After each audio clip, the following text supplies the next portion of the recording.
ప్రధానమంత్రి అభ్యర్థి రాహుల్ గాంధీ కాంగ్రెస్ పార్టీ తరఫున గతంలో ప్రధానమంత్రిగా వాళ్ళ ముత్తాత నెహ్రూ ఏం చేశారు, ఆ తర్వాత వచ్చిన లాల్ బహదూర్ శాస్త్రి ఏం చేశారు, తర్వాత వచ్చిన ఇందిరాగాంధీ ఏం చేశారు, ఆ తర్వాత కాలంలో వచ్చినటువంటి నాయకులు వాళ్ళ నాన్న ఏం చేశాడు, లేదా మన్మోహన్ సింగ్ ఏం చేశారు, సిబిఐకి సంబంధించినటువంటి ఎంపికలు ఎప్పుడన్నా ప్రతిపక్షాన్ని అసలు పట్టించుకున్నారా?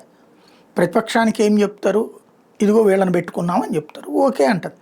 అంతే తప్పించి ఏం లేదు. సంప్రదాయంగా నీకు గౌరవం ఇస్తున్నారు. అంతేగాని నువ్వు ఎవరెవరిని ఎంపిక చేస్తావు వాళ్ళ లిస్ట్ అంతా నాకు ఇయ్యి, అవన్నీ నేను చూసుకుని నేను ఎవరిని చెప్తానని పెట్టుకుంటే వెరి పుష్పాల అవతలోడు నువ్వేనాడని ఇచ్చావా? ప్రతిపక్షానికి నువ్వు మొత్తం ఏదన్నా నియామకాలకు సంబంధించి లిస్ట్ ఇచ్చి వాళ్ళు చెప్పిన వాళ్ళు నువ్వు ఎన్నుకుంటే నీ పార్టీ ఎన్నుకుంటే, ఎందుకంటే ఈ దేశంలో సుదీర్ఘకాలం పాటు పరిపాలించింది కాంగ్రెస్ పార్టీ, లేదా కాంగ్రెస్ ప్రోత్సాహంతో నడిచినటువంటి నేషనల్ ఫ్రంట్, యునైటెడ్ ఫ్రంట్. అక్కడైనా పోనీ ఎవరికైనా ఇచ్చారా? లేదే. మరి ఇప్పుడు వచ్చేటప్పటికి బాధ్యతగా ఓ పక్కన ప్రధానమంత్రి, ప్రతిపక్ష నాయకుడు, సుప్రీంకోర్టు చీఫ్ జస్టిస్ కూడా ఉన్నారు సిబిఐకి సంబంధించినటువంటి డైరెక్టర్ని ఎంపిక చేసే దాంట్లో.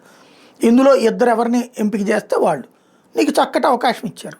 బాధ్యతగా అయితే సరిపోతుంది. అబ్బెబ్బే నాకు ఆ డేటా అంతా సరిగ్గా ఇవ్వలేదు, ప్రతిపక్ష నాయకుడు అంటే రబ్బర్ స్టాంప్ కాదంటే ప్రతిపక్ష నాయకుడు ఏమైనా ప్రధానమంత్రి అయిపోతాడా?